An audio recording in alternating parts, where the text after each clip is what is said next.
सारी बातें जानेंगे परिणीति से। Hello Parineeti, Hi, good evening, ma'am. How are you? I'm fine, ma'am. Thank you. Okay, so Parineeti, tell me about yourself, short introduction. I am Parniti Goel from Punjab. I scored 782 marks out of 800 in my CVT exam and 97% in my boards exam. Very nice. So congratulation Parineeti, first of all आपको Okay. भी और आपके parents को भी बहुत बहुत ढेर सारी शुभकामनाएं। और पंडिती, आपकी ये जो CUET की जर्नी थी, मतलब बोर्ड के साथ आपको अपने CUET के लिए भी प्रिपरेशन करनी थी। सो आपने ये सब कैसे मैनेज किया? क्या पर्टिकुलर टाइम जो है बोर्ड स्पेसिफिक आप निकालते थे, या फिर अपने CUET के लिए कोई पर्टिकुलर टाइम आपने सिक्योर करके रखा था कि ये टाइम मुझे CUET को देना है और ये टाइम मुझे अपने बोर्ड एग्जाम को देना है? तो क्या आपकी स्ट्रेटेजी रही? एक्चुअली मैम मैंने स्पेसिफिक तो नहीं किया बोर्ड से, बट मैंने टेक्स्ट बुक्स को अच्छे से रीड करना शुरू किया। मतलब मैंने मिनिमम 2-3 रीडिंग्स की हर चैप्टर की। उनके हाईलाइट किया कि इसमें से ऑब्जेक्टिव क्वेश्चन बन सकता है, इसमें से सब्जेक्टिव क्वेश्चन बन सकता है, ऐसे करके मैंने किया। सो पंडिती, ये इतना अच्छा स्कोर करने के लिए आपको कभी ऐसा लगा कि जब आप पढ़ते थे तो कोई चीज आपको डिस्ट्रैक्ट कर रही है, तो उस डिस्ट्रैक्ट को ओवरकम करने के लिए आपने क्या कुछ किया? फॉर एग्जाम्पल कि आप मोबाइल फोन अपने पास में रखते थे, तो जैसे मोबाइल फोन में कोई भी फोन आता है या फिर कोई मैसेज आता है, तो इन चीजों ने क्या आपको डिस्ट्रैक्ट किया, और अगर किया तो आपने किस तरह से इसको ओवरकम किया? मैम एक्चुअली जैसे सोशल मीडिया होता है फोन पे, तो वो सबसे बड़ी डिस्ट्रैक्शन है। तो मैंने सोशल मीडिया डिलीट कर दिया था अपने बोर्ड्स के टाइम पे, एनसीवीटी के टाइम पे भी। बाकी जो मेरे फ्रेंड्स थे वो बहुत सपोर्टिव थे, मतलब मुझे मोटिवेट करते थे हमेशा। और बाकी खुद को मोटिवेट तो रखना ही पड़ता है तो। ओके। सो पंडिती, आप इतना अच्छा रिजल्ट लेकर आए, तो जैसे ही आपने अपना रिजल्ट सुना या देखा, आपका क्या रिएक्शन था, या फिर आपके पेरेंट्स का क्या रिएक्शन था? तो थोड़ा सा बताएंगे, आपके रिलेटिव्स का, आपके फ्रेंड्स का, जो आपको, मुझे लगता है कि जगह जगह से आपको कॉन्ग्रेचुलेशंस आ रहे होंगे, बेस्ट विशेस आ रही होंगी इसके लिए, राइट? सो आपको कैसा फील हो रहा था उस टाइम में इतना अच्छा स्कोर पा करके? यस मैम, खुशी तो मतलब बहुत थी, बट पहले तो यकीन ही नहीं हो रहा था कि मतलब खुद के ही मार्क्स हैं या नहीं है। तो बट बाकी सब बहुत खुश थे, पेरेंट्स फ्रेंड्स वगैरह रिलेटिव सब खुश थे, सब कंग्रेचुलेट कर रहे थे। ओके। पंडिती, आप हमें ये बताइए कि क्लास ट्वेल्थ में आपके कौन कौन से डोमेन्स थे, और कितना कितना स्कोर आपने उनमें किया? मैम मेरे पास पॉलिटिकल साइंस था, हिस्ट्री था, इकोनॉमिक्स एंड सोशियोलॉजी था। पॉलिटिकल साइंस एंड हिस्ट्री में आई स्कोर 200 एंड इकोनॉमिक्स में 182 एंड सोशियोलॉजी में 170।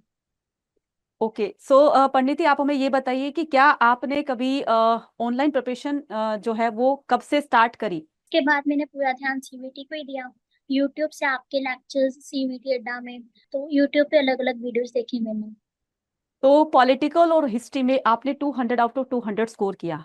तो इसके लिए आपने यूट्यूब क्लासेस और वटेवर आपने जहां से भी ऑनलाइन स्टडी की, तो आपको ये बहुत ज्यादा इन्होंने हेल्प करी, राइट? सो एक मतलब अगर मैं ये कहूं कि एक एवरेज स्टूडेंट के लिए अगर वो ऑनलाइन से पढ़ना चाहता है, तो क्या वो ऑनलाइन से अपनी दी बेस्ट तरीके से प्रिपरेशन कर सकता है? यस मैम, ऑनलाइन भी बहुत अच्छा है, ऑफलाइन भी सेम ही है मतलब। It depends on person to person, अगर आप ऑफलाइन पढ़ सकते हो तो ऑनलाइन भी कर ही सकते हो। इतना कुछ ओके। डिफरेंस नहीं होता मेरे अकॉर्डिंग।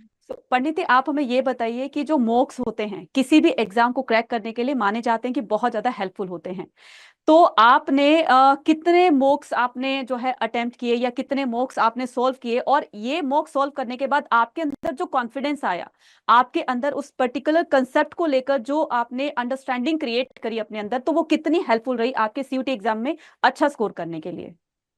मैम मॉक्स तो मैंने मतलब बहुत किए थे प्रैक्टिस, कोचिंग से किए थे, शिप्रा मैम के इंग्लिश में से किए थे।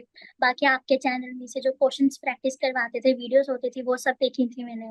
तो वो बहुत हेल्पफुल रहता है, आपको पता चल जाता है कि ये क्वेश्चन आ सकता है, इतने इंटरनल में से वो जा सकते हैं डोमेन्स में, या इंग्लिश का ऐसा हो सकता है क्वेश्चन। तो वो सब कुछ बहुत हेल्पफुल रहता है, फिर आपको कॉन्फिडेंस भी आता है कि मुझे ये टाइप का क्वेश्चन भी पता है, ये टाइप का क्वेश्चन भी पता है, तो तो हेल्पफुल रहता पंडित जी, आपने अपने बोर्ड्स एग्जाम्स और CUT की प्रिपरेशन करते टाइम आपने कोई स्पेशल नोट्स वगैरह बनाए, या फिर आप खुद अपनी सेल्फ स्टडी किया करते थे? तो किस तरीके से आपने अपने आप को मैनेज किया ये स्कोर पाने के लिए? है। नोट्स मैम मेरा डोमेन सब्जेक्ट्स के बनाए थे, बट सीयूटी के टाइम मैंने फिर से टेक्स्ट बुक सारे रीड किए थे लाइन टू लाइन। तो ओके मैनेज तो मतलब टाइम एक बार मुश्किल होता है टाइम मैनेज करना, बट आपको देन आई थिंक 7-8 आवर्स की सेटिंग रखनी पड़ती है रोज। मतलब अपना ओके बेस्ट करना पड़ता है आपको कि एक अच्छा कॉलेज पाने के लिए, तो हो जाता है आई थिंक। ओके। और परिणीति, टीचर एक स्टूडेंट की लाइफ में बहुत इंपॉर्टेंट रोल प्ले करती है, राइट? So yes. जब आप ऑनलाइन पढ़ते थे, है ना, तो जो भी अपने नोट्स बनाए या जो भी क्वेश्चन सॉल्व करते थे, तो उसमें टीचर का क्या मतलब एक कंट्रीब्यूशन रहा आपके इतने अच्छे स्कोर करने में? जो भी आपने ऑनलाइन स्टडी की, तो उससे क्या हेल्प मिली आपको?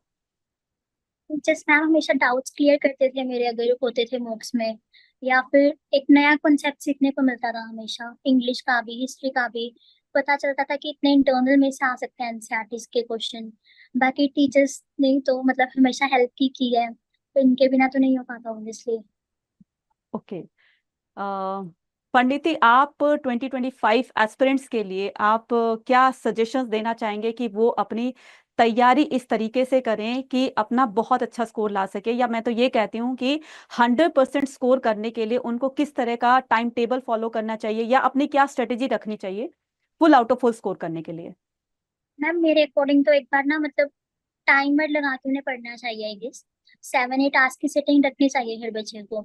और टेक्स्ट बुक्स एनसीईआरटी पढ़नी चाहिए, लाइन टू लाइन पढ़नी चाहिए। मिनिमम से मिनिमम 2-3 रीडिंग्स होनी चाहिए हर चैप्टर की। सीयूईटी में तो मस्त है एनसीईआरटी। बाकी मेरे अकॉर्डिंग जो डिलीटेड चैप्टर्स होते हैं उन्हें वो भी 12th में ही करना चाहिए कि कवर हो जाए, या फिर सीयूईटी में स्टार्टिंग में ही कवर हो जाए। बाद में टाइम मैनेज करना थोड़ा मुश्किल हो जाता है। बाकी अपना बेस्ट देंगे तो हो जाएगा अच्छे से आराम से। Okay, very nice. पंडिती, CUET अड्डा 24/7 के बारे में आपको कब और कैसे पता चला? तो एक्चुअली आई गॉट मतलब सजेशन में ही था यूट्यूब के। तो वहां से मैंने आपके हिस्ट्री के लेक्चर्स देखे, करंट अफेयर्स के लेक्चर्स देखे, मैम के सर के पॉलिटिकल साइंस के लेक्चर्स देखे, क्वेश्चन सॉल्व किए मैंने वहां से बहुत। मतलब ऑलमोस्ट हर वीडियो ही देखी थी मैंने आपकी क्वेश्चन। तो वहां से बहुत हेल्प मिली, मतलब क्वेश्चंस का एक वैरायटी पता चली क्वेश्चंस की। ओके। और परिणीति, आप कभी पढ़ते पढ़ते कभी कभी डिमोटिवेट हो जाते होंगे, मतलब अक्सर ऐसा होता है कि बच्चे पढ़ते पढ़ते यार अब नहीं हो पा रहा है ना, अब नहीं हो पा रहा है, तो क्या करते हैं कि थोड़े से डिमोटिवेटेड होने लगते हैं। तो क्या आपके साथ भी कुछ ऐसा हुआ कि पढ़ते टाइम आप डिमोटिवेट हो गए हो? तो आपने उस अपने उस जोन से अपने आप को कैसे बाहर निकाला? यस मैम, ऐसे बहुत बार होता था कि लगता था कि अभी अभी तो 12th की, अभी फिर से सीयूईटी का पढ़ना है। तो बट मेरे फ्रेंड्स मतलब हेल्प करते थे, वो मुझे समझाते थे कि नहीं करना चाहिए, आगे पढ़ो पढ़ो पढ़ो। उन्होंने मतलब बहुत अच्छे से मोटिवेट किया। बाकी पेरेंट्स भी बहुत मोटिवेट करते थे, तो फिर खुद को भी था कि मतलब अभी टाइम है, उसके बाद तो फिर मतलब उसके बाद तो फिर अच्छा कॉलेज तभी मिलेगा अगर अच्छे से पढ़ाई होगी तो बस ऐसे मतलब करके मोटिवेट रखना पड़ता है। ठीक है। परिणीति, आप कौन सी यूनिवर्सिटी के बेस्ट कॉलेज को टारगेट कर रहे हैं? पहले तो आप बताइए कि कौन सी यूनिवर्सिटी को टारगेट कर रहे हैं और उसमें भी कौन सा आप कॉलेज पाना चाहते हैं?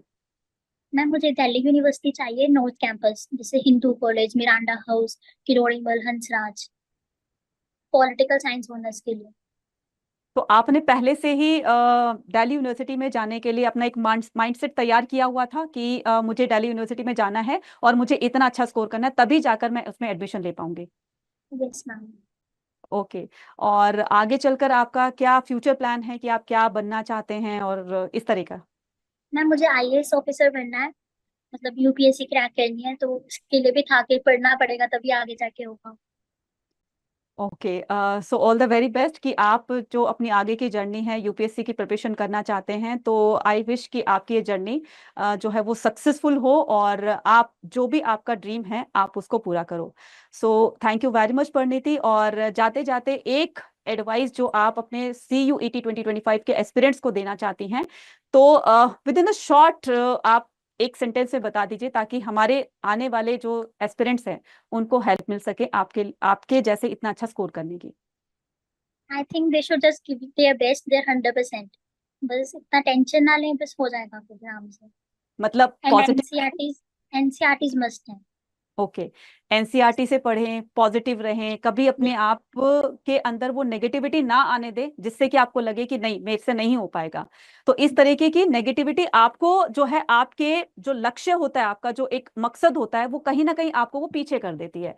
तो सबसे पहले आपको क्या करना है, स्टे मोटिवेटेड, आपको मोटिवेटेड रहना है, ठीक है, हमेशा पॉजिटिव रहिए और इसी पॉजिटिविटी के साथ आप आगे बढ़ते रहिए। तो डेफिनेटली आपका जो भी ड्रीम होगा वो डेफिनेटली आपका सक्सेसफुल होगा और वो कंप्लीट कर पाओगे।